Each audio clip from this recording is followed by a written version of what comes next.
السلام علیکم and welcome to our channel novels by Hasan Kamal. میں ہوں آپ کی ہوسٹ فاطمہ. کیسے ہیں پیارے ریڈرز؟ امید کرتی ہوں خیریت سے ہوں گے. تو میں حاضر ہوئی ہوں ناول رازدار محبت کی ایپیسوڈ 76 لے کر. تو آئیے بغیر کسی تاخیر کے شروع کرتے ہیں. وہ نہایت برہمی کے ساتھ اپنے گھر میں داخل ہوا تھا. سب لاؤنج میں بیٹھے شادی کے کارڈز ارینج کر رہے تھے. آریز، اچھا ہوا تم آ گئے. آؤ دیکھو، لسٹ ہم نے تیار کر لیا ہے مہمانوں کی. اگر تمہیں کسی کا نام لکھوانا ہے تو بتا دو. اسما بیگم اسے دیکھتے ہی محبت بھرے لہجے میں گویا ہوئیں. کاروباری تمام لوگوں کے نام تو میں نے لکھوا دیے ہیں، پھر بھی چیک کر لو برو. ارسلان نرمی سے کہنے لگا. ان سب کے چہروں پر بڑی پیاری سی مسکراہٹ تھی، جیسے ایک عام فیملی میں شادی کی تیاریاں چل رہی ہوتی ہیں لیٹ نائٹ تک. بالکل وہی سما تھا.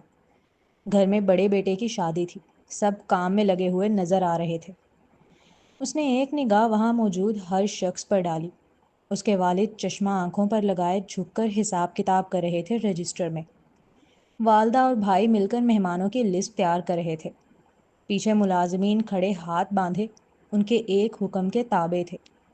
سب کے چہروں پہ مسکراہٹیں تھیں. سب بڑے خوش خوش نظر آ رہے تھے. لیکن وہ جانتا تھا یہ سب صرف ایک دکھاوے کے سوا کچھ نہیں. اس کی آنکھیں سرخ پڑ رہی تھیں. زویا کہاں ہے؟ اپنے والدین اور بھائی پر کڑی نگاہ ڈالتے ہوئے اس نے برہمی کے ساتھ استفسار کیا. اس کا برہمی سے کیا سوال سنتے ہی اس کے والد کے چلتے ہوئے ہاتھ رکے. ارسلان بالکل انجان چہرے کے ساتھ اس کی جانب دیکھنے لگا، جبکہ اس کی والدہ انہوں نے لا علمی میں کندھے اچکائے. ہمیں کیا پتا زویا کہاں ہے؟ ویسے آئی تھی صبح، خواہ کا ڈرامہ کر رہی تھی. مجھ پہ الزام ڈال رہی تھی کہ میں تمہاری طلاق کروا رہی ہوں. میں نے تو کہہ دیا جو بات کرنی ہے اریز سے خود کرنا. مجھ پہ کسی بات کا الزام ٹھہرانے کی ضرورت نہیں. تم دونوں اڈلٹس ہو اور تم لوگوں نے جو فیصلے کیے ہیں اپنی مرضی سے کیے ہیں، شادی بھی اور ڈیورس بھی. میرا ان سب سے کوئی تعلق نہیں ہے، تو مجھے مت گھسیٹو. میں کل غصہ ہو گئی تھی چونکہ اس کی ابھی ڈیورس تک نہیں ہوئی اور وہ دوسرے لڑکوں کو گھما رہی ہے. یہاں تک کہ بے شرمی کی انتہا کہ تمہارے ہی بھائی کے ساتھ پارٹی میں آ گئی ہے. مگر اس لڑکی کے تو جیسے مزاج ہی نہیں مل رہے تھے. پاؤں پٹکتی ہوئی چلی گئی یہاں سے، یہ کہہ کر کہ دیکھ لے گی مجھے. یہ جو اس لڑکی میں بے شرمی اور ڈھٹائی ہے نا، یہ سب تمہاری ہی وجہ سے ہے آریز. تم نے اسے حد سے زیادہ ڈھیل دے رکھی ہے. تم ابھی وہ بول ہی رہی تھی کہ آریز نے اپنی پینٹ سے گن نکال کر ان کے اوپر تانی. میں نے آپ سے پوچھا میری بیوی کہاں ہے؟ اس نوجوان کی آنکھوں میں جیسے خون اترا ہوا تھا. اسما بیگم اسے اپنے اوپر گن تانتا دیکھ ہڑبڑا کر تیزی سے کھڑی ہوئی. ارسلان اور شارب ملک بھی گھبرا کر پھرتی سے اٹھے تھے. انہیں تو یقین نہیں آ رہا تھا اپنی آنکھوں پر کہ آریز نے اپنی ماں پر گن تان دی ہے. آریز، یہ کیا کر رہے ہو تم؟ یہ تمہاری ماں ہے. شارب ملک کے پسینے چھوٹے. وہ فوراً ہی اسے احساس دلانے لگے کہ جس پر اس وقت وہ گن تان رہا ہے وہ کوئی غیر عورت نہیں ہے، اس کی اپنی سگی ماں ہے. برو، گن نیچے کرو، تم موم کو ڈرا رہے ہو. ارسلان احتجاجی طور پر سمجھانے والے انداز میں بولا. آریز، میں تمہاری ماں ہوں. اس لڑکی کے پیچھے تم مجھ پر، اپنی ماں پر گن اٹھاؤ گے؟ اسما ملک اپنے دل کے مقام پہ ہاتھ رکھ نہایت ایموشنلی انداز میں بولی. ساتھ ہی ان کی آنکھوں سے آنسو بہنے لگے تھے. میں آخری بار آپ سے پوچھ رہا ہوں میری بیوی کہاں ہے؟ وہ ان کی ایموشنل بلیک میلنگ میں نہیں آیا تھا، بلکہ اس بار اس کا لہجہ پہلے سے زیادہ سخت تر تھا. جملے میں لاسٹ وارننگ نمایاں تھی. یہ بات تو پوری دنیا جانتی تھی کہ بلیک ٹائیگر سینے میں دل نہیں رکھتا، وہ صرف دماغ سے کام لینے والا بندہ ہے. اس لیے اس پر یہ ایموشنل کارڈ پھینکنا بالکل بیکار تھا. اس نے گن لوڈ کی تو اسما ملک چیخ اٹھیں. بس کر دو آریز، ہمیں کیا پتا وہ لڑکی کہاں ہے. بھاگ گئی ہوگی اپنی کسی عاشق کے ساتھ. پہلے بھی تو کتنی بار بھاگی ہے. وہ صبح یہاں آئی تھی، اس کے بعد گھر نہیں پہنچی ہے. مجھے یقین ہے آپ لوگوں نے ہی اسے کہیں قید کر کے رکھا ہے. آریز ملک کی آنکھیں اس لمحے شعلے برسا رہی تھیں. کسی میں بھی ہمت نہیں تھی اس کی آنکھوں میں جھانکنے کی یا اس سے نظر ملا کر بات بھی کر لینے کی. اسما ملک جیسی خطرناک عورت بھی اس وقت لرز رہی تھی اس کے خوف سے. کوئی نہیں جانتا اگلے لمحے وہ جنونی آدمی کیا کر جائے. وہ مجھ سے بات کرنے کے بعد یہاں سے فوراً چلی گئی تھی. چاہے تو سی سی ٹی وی فوٹیج دیکھ لو. اسما ملک خاصا کانفیڈنس بھرے لہجے میں گویا ہوئیں. ساتھ ہی اپنے ملازم کو اشارہ کیا تو وہ سیکیورٹی کو بلا کر لے آیا، جس نے سیل کی اسکرین پر اسے صبح کی فوٹیج دکھائی۔ سی سی ٹی وی فوٹیج میں زویا کو گارڈن سے نکل کر باہر جاتے دیکھا جا سکتا تھا۔ دیکھ لیا، تم خواہ ہم پر الزام لگا رہے تھے، وہ پھر سے بھاگ۔ ابھی وہ بول ہی رہی تھی جب آریز نے خونخوار نگاہوں کے ساتھ ان کی جانب دیکھا اور ان کے آگے کے الفاظ منہ میں اٹک گئے۔ مجھے اس گھر کی تلاشی لینی ہے۔ اور بس آریز کا یہ جملہ ادا کرنا تھا کہ وہ تینوں ایک دوسرے کے چہرے دیکھنے لگے۔ تم ایسا نہیں کر سکتے، یہ ہمارا گھر ہے آریز، ایسے اپنے ہی گھر میں کون تلاشی لیتا ہے؟ شارب صاحب خاصا آگ بگولا ہو کر چیخے۔ ان کے لہجے میں سخت احتجاج بھی تھا اور اعتراض بھی، مگر اگلے ہی پل مقابل نے اپنی گہری نگاہوں سے انہیں گھور کر دیکھا اور ان کے لبوں پہ کفل لگ گیا۔ شاید وہ بھول گئے تھے کہ اس لمحے کس کے سامنے کھڑے ہیں۔ اس روبدار نوجوان کی گہری نگاہیں کافی تھیں انہیں باور کرنے کے لیے کہ وہ حد سے زیادہ نہ بولیں۔ ساتھ ہی اس کے پیچھے کھڑے وسیع نے شہادت کی انگلی کو ہلکا سا نفی میں ہلا کر انہیں اشارہ دیا کہ آواز اونچی کرنے کی غلطی نہ کریں ورنہ اپنے لیے ہی نقصان کرو گے۔ تلاشی لو پورے گھر کی۔ آریز کے آرڈر جاری کرتے ہی اسماء ملک فوراً آگے آ کر کھڑی ہوئیں۔ کوئی آگے نہیں بڑھے گا، یہ ہمارا گھر ہے۔ وہ آریز کے ساتھ آئے ہوئے ان 6 گارڈز کو دیکھ جذبز ہو کر چیخیں۔ ان کی آواز میں اتھارٹی تھی، وہ سب پہ ظاہر کر رہی تھی اس لمحے کہ وہ آریز ملک کی ماں ہے، بلیک ٹائیگر کی ماں۔ کسی کی مجال نہیں ہے ان کے حکم کی خلاف ورزی کرنے کی۔ آریز، یہاں ہم تمہاری شادی کے لیے تیاریاں کر رہے ہیں، تمہاری آنے والی زندگی کی خوشیوں کے لیے دعائیں کر رہے ہیں، اور تم کیا کر رہے ہو ہمارے ساتھ؟ اس دھوکے باز لڑکی کے لیے تم ہمارے سر پہ گن تان رہے ہو، ہمارے گھر کی تلاشی لے رہے ہو۔ وہ لوگ کسی صورت آریز کو گھر کی تلاشی دینے کے لیے تیار نہ تھے۔ دل ہی دل وہ بہت گھبرائی ہوئی تھیں، ان کے پاؤں لرز رہے تھے، لیکن وہ اپنے خوف کو اپنے چہرے پر ظاہر نہیں ہونے دے رہی تھی، کیونکہ جانتی تھی اگر مقابل نے بھانپ لیا تو پھر وہ انہیں چھوڑے گا نہیں۔ اس لیے اپنے وجود میں ہمت جمع کر اس کے سامنے آ کر کھڑی ہوئی اور خاصا ایموشنلی انداز میں اسے پھر سے احساس دلانے کی کوشش کرنے لگی کہ وہ اپنی فیملی کے ساتھ، جو اس سے محبت کرتی ہے، جو اس کے برائٹ فیوچر کی خواہش مند ہے، کتنا غلط کر رہا ہے اس دھوکے باز لڑکی کے پیچھے۔ وسیع اور باقی گارڈز آریز کے ایک اشارے کے انتظار میں تھے، جبکہ ان کا رک جانا اسماء ملک کو خوش فہم کر گیا تھا کہ وہ آریز کی ماں ہے، اس لیے ان کی زیادہ پاور ہے۔ مگر بھرم تو تب ٹوٹا جب آریز نے ان کی پوری بات سننے کے باوجود پلٹ کر اپنے پیچھے کھڑے وسیع کی جانب دیکھا، جس میں اس کی آنکھوں میں برہمی تھی کہ تم ابھی تک گئے کیوں نہیں؟ اس کی آنکھوں کی برہمی پر وسیع اور سارے گارڈز تیزی سے بھاگے۔ اب انہوں نے اسماء ملک کے پرزور احتجاج کی کوئی پرواہ نہ کی۔ آریز، یہ تم اچھا نہیں کر رہے۔ شارب صاحب میں اتنی ہمت تو تھی نہیں کہ سامنے آتے، مگر اپنی جگہ پر کھڑے کھڑے وہ خاصا دانت پیستے ہوئے مٹھیاں بھینچ کر بولے، برو، ہم فیملی ہیں، تم اس طرح اپنے ملازمین سے ہماری چیکنگ کروا کر ہمیں ذلیل کر رہے ہو۔ ارسلان سے بھی اب چپ نہیں رہا گیا تھا۔ یہ ذلالت کا تمانچہ نہیں تھا تو اور کیا تھا؟ وہ ایک عزت دار فیملی تھی، معاشرے میں بڑا مقام تھا ان کا، اور آریز اپنے ملازمین سے ان کی چیکنگ کروا رہا تھا۔ ارسلان کا بس نہیں چل رہا تھا کہ اس سے لڑنے کھڑا ہو جائے، مگر اتنی ہمت کہاں تھی؟ اسے کچھ بھی کہنے کا کوئی فائدہ نہیں تھا۔ یہ دیکھ وہ تینوں اب خاموش ہو کر کھڑے ہو گئے تھے۔ آریز دیکھ سکتا تھا اسماء بیگم کے پاؤں لرز رہے تھے بری طرح۔ ان سے زیادہ دیر کھڑا نہیں رہا جا رہا تھا تو وہ صوفے پر گرنے والے انداز میں بیٹھیں۔ موم، بے فکر رہیں، سب ٹھیک ہو جائے گا، سٹریس مت لیں، ہم نے کچھ غلط نہیں کیا ہے۔ اپنی ماں کو یوں بے جان ہو کر صوفے پر گرتا دیکھ ارسلان کو شدید خوف لاحق ہوا کہ کہیں ان کی طبیعت نہ بگڑ جائے، اس لیے وہ عجلت سے ان کے پاس آ کر ان کے ہاتھ اپنے دونوں ہاتھوں میں لے کر مسلتے ہوئے حوصلہ دینے لگا۔ آخری جملہ اس نے آریز کی جانب دیکھتے ہوئے خاصا جتا کر ادا کیا تھا۔ جب فوٹیج میں دیکھا جا سکتا ہے کہ وہ چلی گئی ہے تو پھر یہ تلاشی کا کیا مطلب؟ کیوں ہمیں اس طرح ذلیل کر رہا ہے یہ؟ بلاؤ اس کے دادا کو، دکھاؤ انہیں جو ہر وقت مجھے سناتے رہتے ہیں کہ یہ تمہارا بیٹا ہے، تم اس سے محبت کرو، دکھاؤ انہیں ذرا یہ کیا سلوک کر رہا ہے میرے ساتھ، کیسے یہ اپنے ملازمین کے ہاتھوں ہمیں ذلیل کروا رہا ہے اس دھوکے باز لڑکی کے پیچھے۔ اسماء ملک سر پکڑ کر روتے ہوئے کہنے لگی، ان کا ہر آنسو جیسے ارسلان کے دل پر گر رہا تھا۔ وہ خاصا کدورت سے اب آریز کو دیکھنے لگا۔ کیا کچھ نہیں آریز ملک کے پاس آج؟ روبو دبدبا، اونچا مقام، بے شمار دولت، سب کچھ تو تھا اس کے پاس، لیکن اس کے باوجود وہ اس کی چھوٹی اور خوشحال دنیا میں گھسا چلا آیا تھا۔ اس کے خاندانی بزنس سے لے کر اس کے ماں باپ، حتیٰ کہ اس کی محبت وریشا پہ بھی اپنا حق جما لیا تھا، اور یہ سب چھیننے کے باوجود ایسا نہیں ہے کہ وہ سکون سے بیٹھ گیا ہو۔ وہ نئے نئے تماشے کرنے آ رہا تھا گھر میں، جس سے اس کی والدہ کی طبیعت خراب ہو رہی تھی۔ وہ کیوں کر اسے خار کی نگاہ سے نہ دیکھتا؟ اسما ملک کچھ نہ کچھ بولے چلی جا رہی تھی، لیکن وہ گرے آنکھوں والا پتھر کا بنا شخص کہاں سن رہا تھا۔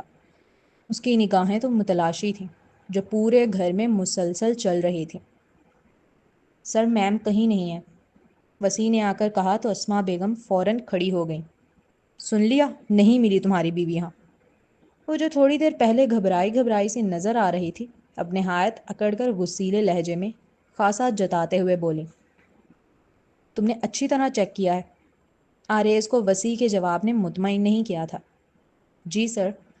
وسیع دیکھ سکتا تھا آریز کی گہری آنکھوں میں الجھا پن نمایاں تھا، جیسے کہہ رہا ہو یہاں نہیں ہے تو کہاں ہے پھر؟ اسی الجھن کے ساتھ آریز تیزی سے وہاں سے نکلا۔ اسے زویا کو جلد سے جلد ڈھونڈنا تھا۔ اس کے بے تحاشا دشمن تھے، لیکن وہ کبھی بھی زویا کو ٹارگٹ نہیں کرتے تھے، اور اگر کسی نے کرنے کی جرت کی ہے تو وہ انہیں زندہ نہیں چھوڑے گا۔ چلتے ہیں اگلے سین کی جانب۔ پورے شہر میں ناکہ بندی کر دی گئی تھی، جگہ جگہ چیکنگ ہو رہی تھی۔ اگر اس کے دشمنوں کی جانب سے زویا کو کڈنیپ کیا ہوتا تو یقیناً وہ اسے کال کرتے اور اپنی ڈیمانڈ اس کے سامنے رکھتے، لیکن ایسی کوئی کال صبح سے اسے موصول نہیں ہوئی تھی۔ سر، حارث ان دنوں مقدس میم کے پیچھے خوار ہوتا پھیرا ہے۔ عدن کی والدہ کی طبیعت خراب ہے تو وہ 3-4 دن سے ہاسپٹل میں تھا۔ مجھے نہیں لگتا ان دونوں میں سے کسی کا بھی ہاتھ ہے زویا میم کے اچانک غائب ہونے میں، مگر سوچنے والی بات ہے اگر یہ دونوں نہیں تو پھر کون؟ چونکہ ان کے علاوہ تو کوئی اتنا پاورفل نہیں ہے کہ وہ اتنی آرام سے زویا میم کو ملک سے باہر لے جا سکے۔ وسیع ابھی بول ہی رہا تھا جب آریز نے اس کی بات کاٹتے ہوئے کہا، اور تمہیں کیوں لگتا ہے زویا ملک سے باہر گئی ہے؟ وسیع نے جواب میں نظر جھکا لی۔ یہ تو سبھی جانتے تھے کہ جب بھی زویا نے آریز سے دور جانے کی کوشش کی ہے وہ ملک سے باہر ہی بھاگی ہے۔ وہ بھاگی نہیں ہے، ورنہ بسما کو ضرور بتاتی۔ آریز سے بہتر کون جانتا ہے کہ زویا اپنے پیاروں کو کبھی بے آسرا نہیں چھوڑتی۔ وہ جب بھی بھاگنے کی پلاننگ کرتی ہے سب سے پہلے بسما کو بتاتی ہے، کیونکہ وہ ایک کمزور عورت ہے اور زویا نہیں چاہتی کہ اس کے جانے کے بعد وہ آریز کے عتاب کا شکار ہو۔ لیکن اس بار اس نے بسما کو کہیں نہیں بھیجا، بلکہ اسے صبح کال کر کے کہا تھا کہ وہ 2 بجے تک آئے گی آج بوتیک۔ وہ عدن کے ساتھ پلاننگ کر کے بھاگ رہی ہو یا حارث کے ساتھ، دونوں بار اس نے پہلے بسما کو اطلاع دی تھی اور بسما سے بھی ریڈی رہنے کا کہا تھا، لیکن اس بار ایسا کچھ نہیں ہوا۔ وہ اچانک ہی غائب ہو گئی تھی۔ آریز اچھے سے جانتا ہے جتنی وہ جذباتی، مخلص اور محبت کرنے والی لڑکی ہے، وہ کبھی بسما پہ شک نہیں کرے گی کہ وہ آریز کی ہائر کی ہوئی گارڈ ہے جو اس کی سیفٹی کے لیے رکھی گئی ہے۔ وسیع دل ہی دل آریز کے دماغ کی داد دے رہا تھا کہ کیسے اس نے زویا کا اندھا اعتماد بسما پر بحال کرنے کے لیے پورا ایک سین کریٹ کروایا تھا، جس میں اس نے بسما کو جیل تک بھجوایا زویا کا بھروسہ جیتنے کی خاطر۔ فضیلہ بیگم اور ان کے بیٹے کو اچھی خاصی رقم دی تھی وسیع نے اپنے ہاتھوں سے وہ سین کریٹ کرنے کے لیے۔ زویا سمجھتی رہی کہ وہ انزلہ مغل نے کیا ہے، جبکہ وہ آریز نے کروایا تھا۔ بسما کے ساتھ کوئی زبردستی نہیں ہوئی تھی اس رات، نہ ہی اس امیر زادے کا سر پھٹا تھا، نہ ہی بسما کو کوئی تکلیف پہنچائی گئی تھی جیل میں۔ وہ سب صرف ایک ڈرامہ تھا، زویا کے سامنے کیا گیا ایک ڈرامہ، جس کے بعد زویا آنکھیں بند کر کے بسما پہ یقین کرنے لگی، اسے اپنا سچا دوست اور ہمدرد سمجھنے لگی۔ زویا کو غائب کیا گیا تھا، اب یہ کام یا تو اس کے کسی دشمن کا تھا یا اس کے اپنے گھر والوں کا۔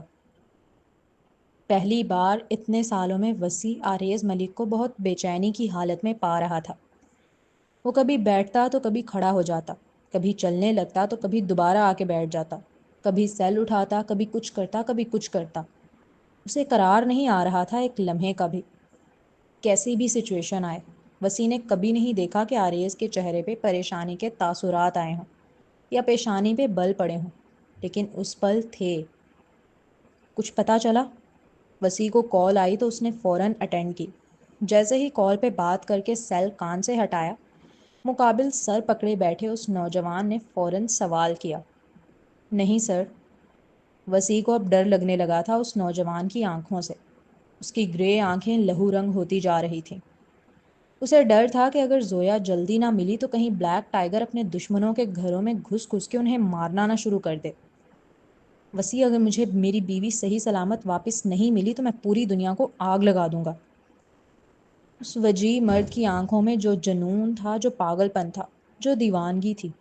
اسے دیکھ وسیع کے گلے میں گلٹی ابھر کر معدوم ہوئی. اسے اپنی کمر پہ پسینے کی بوندیں باقاعدہ ڈھلتی محسوس ہوئیں. وہ خوفزدہ سا ہو کر 2-3 قدم از خود پیچھے ہٹا. سر ہم جلدی ڈھونڈ لیں گے، پورے ملک کی پولیس اور ایجنسیاں لگی ہوئی ہیں اسی کام میں، بہت جلد میم مل جائیں گی. ہکلاتی زبان کے ساتھ وہ فقط اتنا ہی بول سکا تھا. اب اگلا سین. آریز بیٹا، یہ تمہاری ماما ہے، یہ تمہارے بابا اور یہ تمہارا بھائی ارسلان. وہ صرف 7 سال کا تھا جب عبدالستار صاحب اسے ملک فیملی میں لائے. اس کے کپڑے کتنے گندے ہیں، بدبو بھی آ رہی ہے. رملا آؤ ذرا اسے نہلاؤ پہلے. وہ ماں تھی. ماں تو گلے لگاتی ہے نا، لیکن انہوں نے تو ایسا نہ کیا. تو بلکہ بڑی حقارت سے بولی، جس کی وجہ سے وہ چھوٹا سا بچہ ان کا چہرہ دیکھنے لگا. سیدھے ہو کر بیٹھو. کیا کھانا کھانے کی تمیز بھی نہیں ہے تمہیں؟ ٹیبل پر یوں کون جھکتا ہے؟ بالکل سیدھے بیٹھو. وہ پہلی بار سب کے ساتھ بیٹھ کے ڈائننگ ٹیبل پر کھانا کھا رہا تھا جب اسما ملک نے آتے ہی اسے ٹوکا. اس خاتون کو ہر چیز بڑی پرفیکٹ چاہیے ہوتی تھی، جبکہ آریز ابھی ابھی ایک مڈل کلاس فیملی سے آیا تھا. اسے نہ تو چھری کانٹوں سے کھانا آتا تھا اور نہ ہی نیپکن اپنے کپڑوں پہ بچھانا، جس کی وجہ سے کھانے کے دوران اسما صاحبہ مسلسل اسے ٹوکتی ہی رہیں، اور ارسلان کی طرح کھانا کھانے کا کہنے لگی. وہ نہیں کھا پا رہا تھا ارسلان کی طرح. اسے تو اپنی ماں کے ہاتھ سے کھانے کی عادت تھی. میں آپ کے ساتھ سو جاؤں؟ مجھے اکیلے سونے میں ڈر لگتا ہے ماما. اسے خوبصورت سا کمرہ دے دیا گیا تھا، لیکن اسے اکیلے سونے کی عادت نہیں تھی. وہ تو اپنی ماں کے برابر میں سویا کرتا تھا ان کا ہاتھ پکڑ کر، اور اکثر تو اس کی ماں نیند میں اسے بڑی زور سے اپنی باہوں میں بھینچ لیا کرتی تھی. اسما بیگم اور شارب صاحب دونوں کمرے میں موجود تھے جب وہ 7 سالہ بچہ آ کر لچکدار لہجے میں پوچھنے لگا. ہاں بیٹا، یہ بھی کوئی پوچھنے کی بات ہے، آ جاؤ. شارب صاحب تیزی سے بولے. ان کی بات سنتے ہی وہ گرے آنکھیں فوراً جگمگا اٹھیں اور وہ عجلت سے بیڈ کی جانب بڑھا. کیا ہاں بیٹا آ جاؤ. ارسلان صرف 2 سال کا تھا جب ہم نے اسے الگ کمرے میں سونے کی عادت ڈالی. یہ تو 7 سال کا ہو چکا ہے. اب عادت نہیں ڈالیں گے تو کب ڈالیں گے؟ جاؤ بیٹا اپنے کمرے میں جاؤ اور اکیلے سونے کی عادت ڈالو. اسما بیگم فوراً ہی بگڑ کر بولی تھی. وہ آج ہی تو آیا ہے، تھوڑی تو نرمی دکھاؤ اس کے ساتھ. شارب صاحب احتجاجاً بولے. اس مڈل کلاس جاہل عورت نے پہلے ہی اسے اتنا بگاڑ کے بھیجا ہے. آپ کیا چاہتے ہیں میں مزید محبت دے کر اسے بگاڑ دوں؟ تھوڑی سختی کرنا بھی ضروری ہوتا ہے بچوں پر.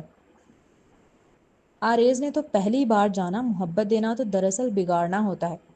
کہنے کو وہ صرف 7 سال کا تھا، لیکن اسے بالکل اچھا نہیں لگ رہا تھا اسما ملک کا بار بار اس کی ماں کو جاہل کہہ کر بلانا. چلو شاباش، اپنے کمرے میں جا کر سو. اپنی ماں کے کہنے پر ابھی وہ منہ لٹکا کر ڈرتے ڈرتے واپس جانے لگا تھا جب اس نے ارسلان کو کمرے میں آتے دیکھا. وہ اپنا ٹیڈی بیئر لے کر آیا تھا براؤن کلر کا، اور آتے ہی اس نے خاصا معصومانہ اور روندو سا چہرہ بنا کر اسما صاحبہ سے کہا. ماما مجھے ڈر لگ رہا ہے، کیا میں آپ کے ساتھ سو سکتا ہوں؟ اور بس اس کا یہ کہنا تھا کہ اسما ملک نے اپنے ہاتھ میں پکڑا برش سنگھار دان پر رکھا اور تیزی سے اس کی جانب گئیں اور اسے اپنی باہوں کے حصار میں قید کر کے گود میں اٹھا لیا. او بیبی، آپ ڈرو مت، ماما ساتھ ہیں آپ کے. آپ آرام سے ماما پاپا کے درمیان میں سو، پھر کوئی ڈر نہیں لگے گا. اس نے بھی تو یہی کہا تھا نا کہ اسے ڈر لگ رہا ہے، پھر اس کے اور ارسلان کے لیے اتنے الگ الگ جملے کیوں؟ وہ کمبل کے اندر گھسنے کے باوجود بھی پوری رات سو نہیں سکا تھا ڈر کے مارے، مگر کسے پرواہ تھی؟ ماما آریز نے مجھے دھکا دیا، دیکھیں میں گارڈن میں گر گیا، میری پینٹ گندی ہو گئی ساری. ارسلان نے ان کے گھر میں داخل ہوتے ہی شکایت لگائی. ماما یہ جھوٹ. پہلے تو وہ پریشان ہو کر ارسلان کو دیکھنے لگا. وہ جھوٹ کیوں بول رہا تھا؟ وہ خود گرا تھا. پھر اس نے اپنی ماں کی جانب دیکھا جن کا چہرہ غصے کی شدت سے سرخ پڑ رہا تھا. ابھی وہ اپنی صفائی میں بول ہی رہا تھا کہ ایک زوردار تمانچہ اس کے ننھے اور نرم گال پر پڑا. اگلے ہی پل اس کے کان سائیں سائیں کرنے لگے. گال بری طرح جل رہے تھے. آنکھوں میں آنسو آ گئے۔ وہ اپنی ماں کو حیرت اور بے یقینی سے دیکھنے لگا۔ لوگ کہتے تھے وہ اس کی سگی ماں ہے اور جس کے پاس وہ شروع سے رہا وہ کچھ نہیں لگتی اس کی، مگر انہوں نے تو اتنی تکلیف کبھی نہیں دی۔ انہوں نے تو کبھی نہیں مارا، بلکہ وہ تو ہمیشہ ہلکی سی چوٹ لگنے پر بھی دوڑے چلی آتی تھی، پیار کرتی تھی، گلے لگاتی تھی۔ اس جاہل عورت نے بالکل ہی جانور بنا کے بھیجا ہے تمہیں، کوئی ڈسپلن، کوئی تمیز نہیں سکھائی۔ چلو فوراً اپنے بھائی سے سوری کہو۔ انہوں نے سختی سے کہا۔ میں نے نہیں گرایا۔ اس کی آنکھوں سے موٹے موٹے آنسو بہہ رہے تھے، سنائی بھی تھوڑا کم ہی دے رہا تھا اسے۔ وہ روتے ہوئے بولا، اس نے جب گرایا ہی نہیں ہے تو معافی کس بات کی؟ ارسلان اپنی ماں کی گاڑی کو مین دروازے سے داخل ہوتے دیکھتے ہی خود گرا تھا۔ پہلے تو بھائی کو گرایا اور اب زبان بھی چلا رہے ہو؟ ارسلان کو انہوں نے پھولوں کی طرح رکھا ہوا تھا۔ ذرا سے بھی اسے چوٹ لگ جاتی اور پتہ چل جاتا کہ کسی ملازم کی غلطی ہے تو وہ اس پہ چیختی چلاتی اور اسے فوراً کام سے نکال دیتی۔ آریز کو وہ گھر سے تو نہیں نکال سکتی تھی، اس لیے کھانا نہ ملنے کی سزا دے کر وہاں سے چلی گئی تھی ارسلان کو گود میں لے کر۔ وہ پہلی رات تھی جب وہ بھوکا سویا تھا اور کسی کو اس پہ ترس نہیں آیا۔ ایک ہوتا ہے شروع سے ملا ہی نہیں، اور ایک ہوتا ہے اچانک چھننا ہو۔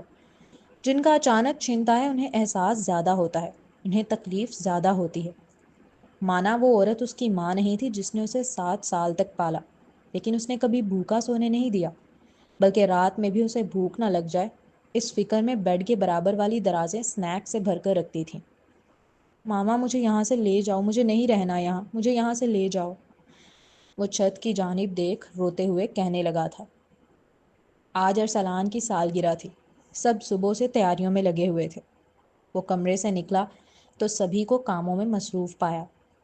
ارسلان کے لیے نیا جوڑا آیا، نئے جوتے آئے، گھڑی آئی، اور اس کے لیے کچھ نہیں۔ وہاں تو کسی کو یاد بھی نہیں تھا کہ آج اس کی بھی سالگرہ ہے۔ آج کے دن وہ بھی پیدا ہوا تھا، صرف ارسلان نہیں۔ بہت بڑی پارٹی ارینج ہوئی تھی، کافی لوگ آئے تھے، ہزاروں گفٹ سجے ہوئے تھے، اور اس کی والدہ کیک کٹتے وقت کیسے ارسلان کو گود میں لیے کھڑی تھیں، کیسے اس کے والد اپنے ہاتھوں سے اسے کیک کھلا رہے تھے، کیسے ان کی خوب فیملی پکس بن رہی تھیں۔ وہ گرے آنکھوں والا بچہ سائیڈ میں کھڑا حسرت بھری آنکھوں کے ساتھ یہ سب دیکھ رہا تھا۔ انسان روئے، چیخے، چلائے، دھاڑے، تڑپے، سجدے میں پڑا رہے، عبادتوں میں راتیں گزار دے، تہجد پڑھے، نوافل پڑھے، الغرض ہر وہ عبادت کر لے جس سے وہ اپنے دل کو مطمئن کر سکے کہ وہ مانگے گا تو اسے مل جائے گا، لیکن نہیں ملتا۔ جو نصیب میں نہیں لکھا گیا ہوتا وہ نہیں ملتا۔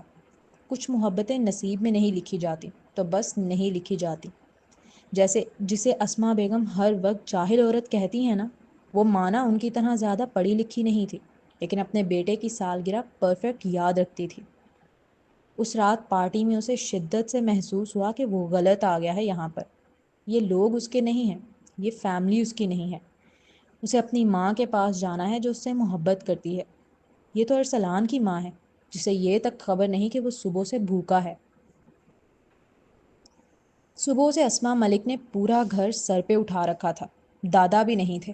ایسے میں کسی ملازم نے اس پہ توجہ نہ دی، کسی نے اسے ناشتہ اور دوپہر کا کھانا نہیں دیا، اور جب اس نے خود جا کے کچن میں مانگا تو انہوں نے کہا کہ رات میں کیک کٹے گا اور اچھے اچھے پکوان ملیں گے، تب کھا لے، ابھی تنگ نہ کرے، بہت کام ہے۔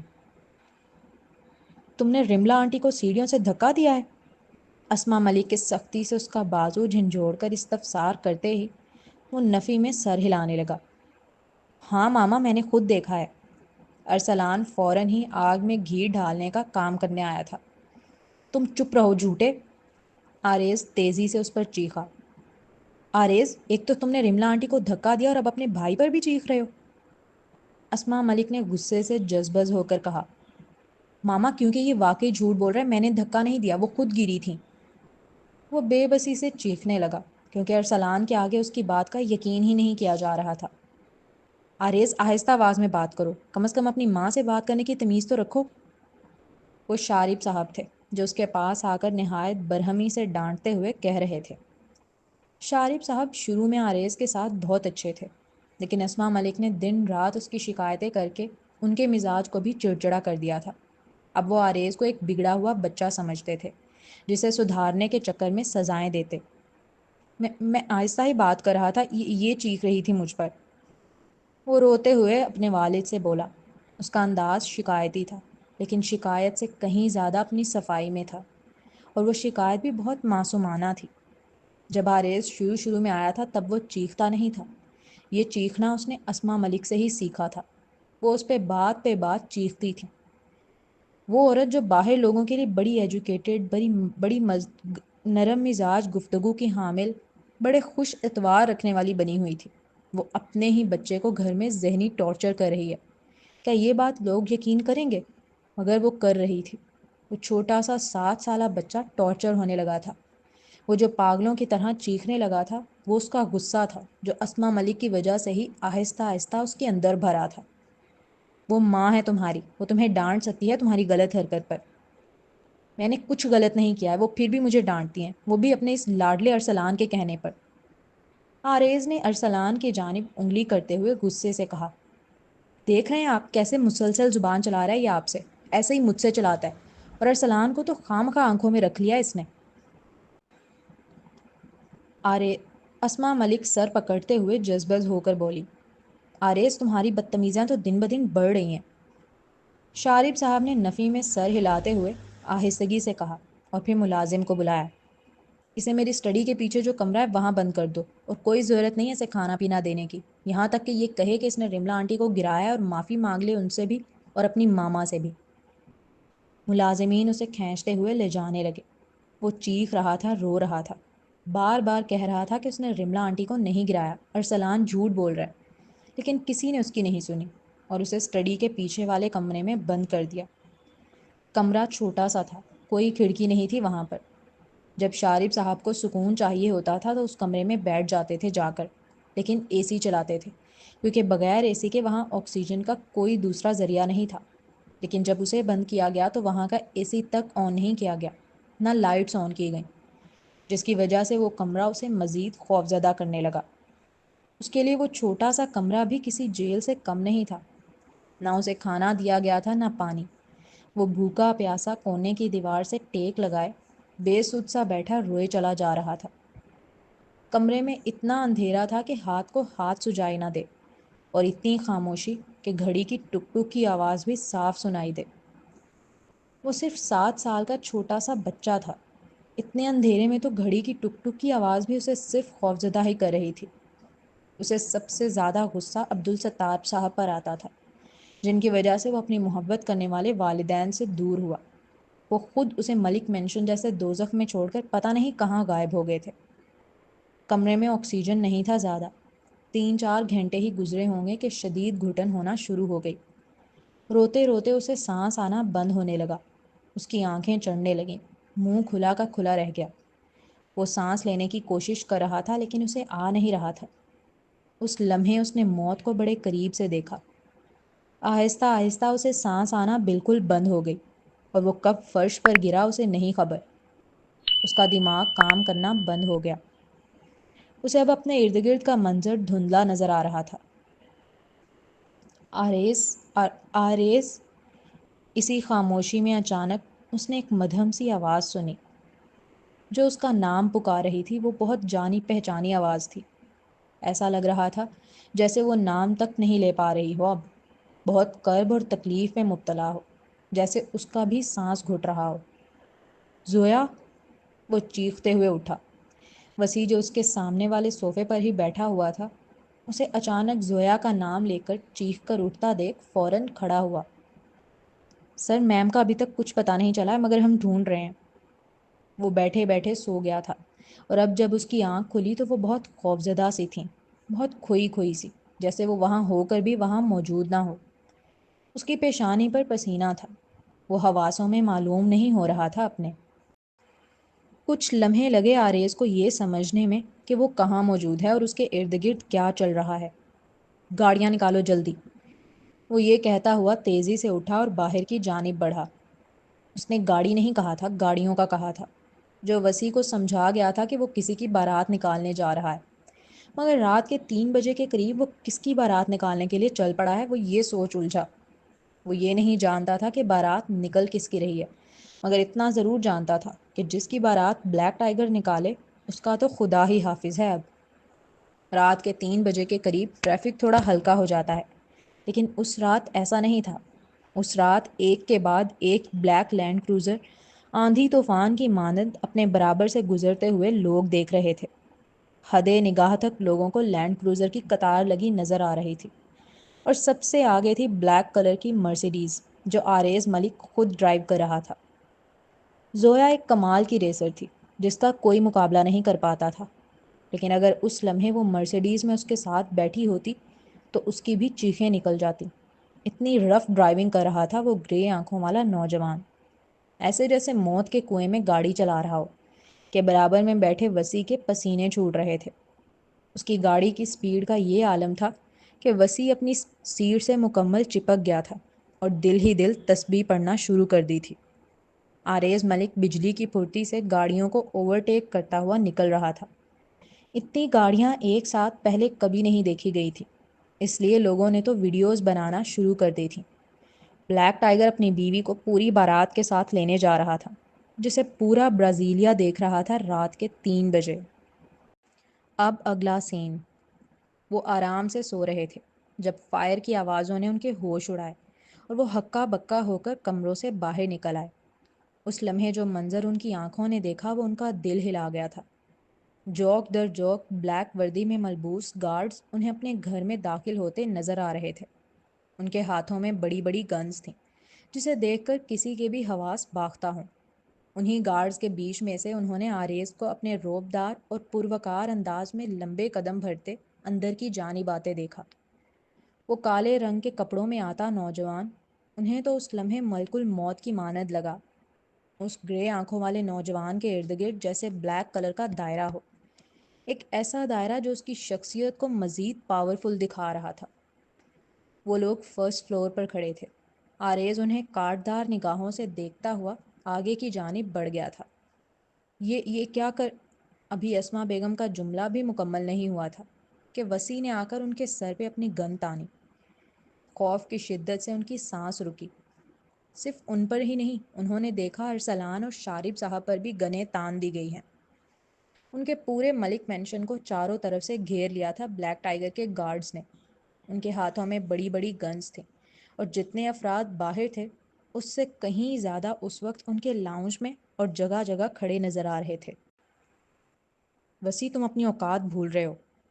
ارسلان اپنے سر پر تنی ہوئی گن کے باوجود جب چیخا تو دوسرے گارڈ نے اس کے دونوں ہاتھوں کو پیچھے باندھ کر زمین پر بٹھا کر اس کا چہرہ نیچے کی جانب جھکا دیا۔ شارب صاحب کا چہرہ غصے کی شدت سے سرخ پڑ گیا تھا۔ یہ زندگی میں پہلی بار تھا کہ ان پہ گن تانی گئی تھی، اور تاننے والا کوئی اور نہیں، ان کا اپنا خون تھا، ان کا اپنا بیٹا۔ وہ آنکھوں میں سرخی لیے مٹھیاں بھینچے بے بس سے کھڑے تھے۔ انہوں نے آریز کو اپنی اسٹڈی کی جانب جاتے دیکھا۔ وہ یہاں نہیں ہے، ابھی 4-5 گھنٹے پہلے بھی تم یہاں چیکنگ کر کے گئے ہو، تم کیوں بار بار ہمیں ذلیل کرنے آ رہے ہو؟ وہ اسما ملک تھی جو پاگلوں کی طرح چیخ رہی تھی۔ اب اس کے کانوں میں ان کی ساری آوازیں جا رہی تھیں، لیکن وہ کب سن رہا تھا؟ وہ تو تیز قدم بھرتا ہوا اسٹڈی کا دروازہ کھول چکا تھا۔ ملک فیملی ویسے تو ملک سے باہر ہی زیادہ رہا کرتی تھی، لیکن اگر کبھی برازیلیا میں رہنے آتے تو ملک مینشن میں ہی رہتے۔ جب وہ 7 سال کا تھا اور اسے یہاں لایا گیا تھا تب بھی وہ اسی گھر میں رہا تھا۔ وہ اسٹڈی میں داخل ہوا تو اس کے پیچھے پیچھے گارڈز بھی ہوئے تھے۔ انہوں نے فوراً ہی لائٹس آن کی۔ گارڈز نے دیکھا وہ لمبے قدم لیتا ایک الماری کے پاس جا کر کھڑا ہوا جس میں کانچ کے شو پیس سجے ہوئے نظر آ رہے تھے۔ انہوں نے آریز کو اسے پوری فورس کے ساتھ لات مارتے دیکھا، اور اگلے ہی پل وہ شو پیس سے سجی الماری دھماکے کی آواز کے ساتھ زمیں بوس ہوئی اور کانچ پورے کمرے میں بکھر گیا۔ یہ دھماکہ اتنا زوردار تھا کہ باہر کھڑی اسما ملک، شارب صاحب اور ارسلان تک نے اس کی آواز سنی تھی۔ بس اس الماری کا ہٹنا تھا کہ سامنے ایک دروازہ نمودار ہوا۔ وہ کبھی اس کمرے کے متعلق نہ جانتا اگر 7 سال کی عمر میں اسے بھی یہیں قید نہ کیا گیا ہوتا۔ تکلیف دینے والے اکثر بھول بھال جاتے ہیں، مگر جسے تکلیف پہنچے وہ زندگی بھر نہیں بھولتا، تو پھر وہ کیسے بھول جاتا؟ اس نے کمرے کا دروازہ کھولنا چاہا مگر وہ لاک تھا۔ اگلے ہی لمحے اس نے زوردار دروازے پہ لات ماری۔ وہ لات اتنی فورس کے ساتھ تھی کہ وہ دروازہ ٹوٹ کے نیچے گرا۔ زویا کمرے میں اتنا اندھیرا تھا کہ ہاتھ کو ہاتھ سے سجھائی نہ دے، لیکن جیسے ہی دروازہ نیچے گرا، کمرے کا اندھیرا اس اسٹڈی روم میں لگی لائٹس نے چیر کے رکھ دیا، اور اس نے دیکھا کہ زویا بے ہوشی کے عالم میں فرش پر لیٹی ہوئی ہے۔ وہ تیزی سے اس کے پاس پہنچا۔ اس نے زویا کا ہلکے سے چہرہ تھپ تھپایا۔ آریز کے پکارنے پر بھی اس دشمن جان نے آنکھ نہ کھولی۔ اس وجیح مرد کی آنکھیں گہری ہوئیں۔ اسے اپنی باہوں میں بھر کر تیز قدم لیتا باہر کی جانب بڑھا۔ اسما ملک کو سانپ سونگھ گیا تھا اس کی باہوں میں زویا کو دیکھ کر۔ مار دو انہیں، اسما ملک ہو یا شارب صاحب یا وہ نیچے سر جھکائے ہوئے بیٹھا ارسلان، سب کے رونگٹے کھڑے ہو گئے تھے اس کا سختی سے جاری کیا ہوا آرڈر سنتے ہی۔ آریز، میں تمہاری ماں ہوں، اس دھوکے باز لڑکی کے لیے تم ہمیں مارو گے؟ اسما ملک فوراً ہی احتجاجاً بولی۔ ان کی آنکھوں سے آنسو بہنے لگے تھے، لیکن مقابل کب مگرمچھ کے آنسوؤں سے پگھلنے والا تھا۔ ہم تمہارے والدین ہیں آریز۔ شارب صاحب جو کب سے مٹھیاں بھینچے کھڑے تھے زور سے دھاڑے، مگر وہ نوجوان کب سن رہا تھا۔ وہ تو اپنی بیوی کو باہوں میں لیے تیزی سے سیڑھیاں اترنے لگا، یہاں تک کہ اس نے گنز لوڈ ہونے کی آوازیں سنی۔ وہ گنیں لوڈ ہونے کی آوازیں ان کی روحیں نکال گئی تھیں۔ برو، موم سے غلطی ہو گئی ہے، اتنی بڑی سزا مت دو ہمیں، ہم فیملی ہیں تمہاری۔ ارسلان نے بڑی پرامید نظروں کے ساتھ روتے ہوئے اس کے تیزی سے سیڑھیاں اترتے ہوئے وجود کو تکتے التجائی لہجے میں کہا، لیکن آریز ملک کے کانوں پر جوں تک نہ رینگی۔ اس کی منت اور التجائیں، شارب صاحب کا چیخنا، اسما ملک کا رونا، سب جیسے ہواؤں میں غائب ہو رہا تھا۔ رک جاؤ! اس کے گارڈز ٹریگر دبانے ہی لگے تھے جب عبدالستار صاحب آریز کا راستہ روک کر کھڑے ہوئے۔ ان کے بھرم دار اور روب دار آواز میں کہتے ہی سارے گارڈز رک گئے تھے۔ جب تم مینٹل ہاسپٹل سے بھاگ کر آئے تھے نا، تو وہ میں تھا جس نے تمہیں رہنے کے لیے گھر دیا، پیٹ بھرنے کے لیے کھانا دیا، پہننے کے لیے کپڑے دیے۔ میرے احسانوں کا بدلہ تم میری فیملی کو ختم کر کے چکاؤ گے؟ عبدالستار صاحب نے کوئی جذباتی بات نہیں کی کہ وہ اس کی فیملی ہے یا وہ اس کے ماں باپ ہیں جنہیں وہ مار رہا ہے۔ نہ انہوں نے زویا کے دھوکے باز ہونے کو ہائی لائٹ کیا، انہوں نے ڈائریکٹ صرف اپنے احسانات گنوائے، کیونکہ وہ دیکھ چکے تھے اس کی گہری آنکھوں کو، ان آنکھوں میں اترے ہوئے جنون کو۔ اس کے ارد گرد جو بلیک ہول سا چھایا ہوا تھا وہ اسے محسوس کر سکتے تھے، جس کی انرجی اتنی زیادہ تھی کہ وہ خود بھی اس سے 3 قدم کے فاصلے پر کھڑے تھے، اور ان میں مجال نہیں تھی کہ وہ مزید ایک قدم آگے بڑھا لیں۔ آریز نے ان کا چوٹ کرنے والا سوال سنتے ہی انہیں گہری نگاہوں سے دیکھا، اور پھر نظر اپنی باہوں میں موجود اس بے ہوش لڑکی پر ڈالی۔ عبدالستار صاحب نے دیکھا اس لمحے آریز کی آنکھوں میں جب وہ زویا کو دیکھ رہا تھا، اتنے جذبات ابھرے کہ وہ خود گھبرا کر ایک قدم پیچھے ہوئے۔ انہیں خوف لاحق ہوا کہ شاید وہ ان کی بات نہیں مانے گا آج۔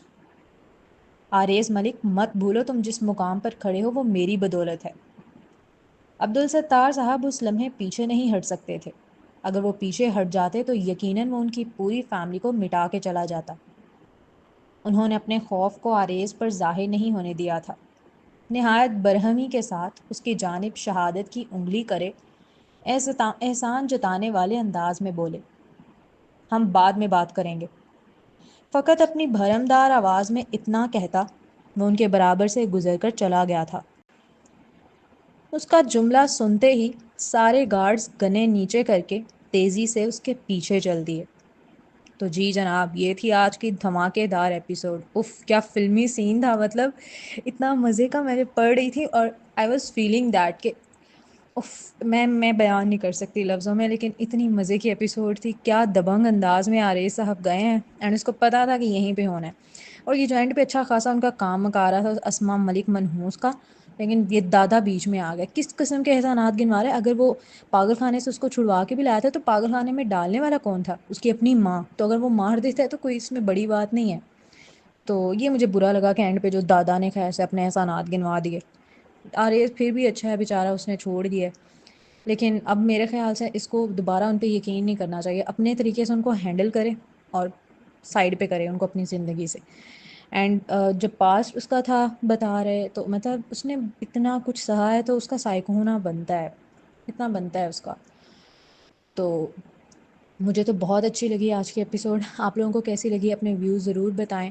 اب آئی ہوپ کہ زویا سب کچھ بتا دے کہ وہ غلط فہمی تھی، اس سے معافی مانگے، اس نے جو جو غلطیاں کی ہیں، اینڈ یہ دونوں سارٹ آؤٹ کریں اپنا سب کچھ. میں چاہتی ہوں ایک اچھی سی لائف ان کی دکھائی جائے ہمیں، کیونکہ اب بہت کچھ ان دونوں نے سہا ہے، تو اب یہ لوگ اچھا ہی ڈیزرو کرتے ہیں. تو دیکھتے ہیں نیکسٹ ایپیسوڈ میں کیا ہوتا ہے. تو ابھی تک کے لیے یہی تھا. چینل کو ضرور سبسکرائب کیا کریں، بیل آئیکن بھی پریس کریں، زیادہ سے زیادہ کامنٹس کیا کریں، لائک کریں، شیئر کریں. ملتے ہیں نیکسٹ ایپیسوڈ میں، تب تک کے لیے اللہ حافظ.